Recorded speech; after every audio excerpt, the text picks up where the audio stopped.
My name is Jen Porter, and I'm the co-founder of the Reset Foundation. My co-founder is Jane. She was the one who originally developed the concept 4 or 5 years ago. And the more time that I spent teaching in jail, it was so clear to me, like, we're doing all the wrong things. Let's create environments that are actually conducive to learning, where people in prison feel like they're valued and they're worth something. The other member of the team is Glenn, and he's working on a thesis, which is the architectural model of combining a prison and a school.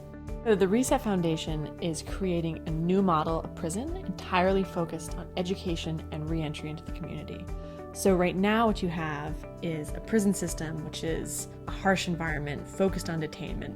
What we're doing is clean slate. Let's just completely recreate the prison experience and have the entire thing focused on education and learning. You serve the first part of your sentence, entirely within the facility 24/7. It's in a very nurturing dorm environment. And as you reach near the end of your sentence, you start to transition out. When they're in the reset phase, they're getting ready to go back into the community. They're setting up their housing, they're setting up healthcare. We want them to leave with at least one education or employment option in hand.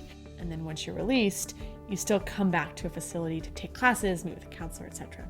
Hey, no worries. So this week we're meeting with a team of business and education students at Harvard to launch a project through which we're going to determine our entrance point into the system. We need to be cost neutral to government budgets because nobody will do anything that costs them extra money. Our biggest challenge is that we are trying to create change within an existing system.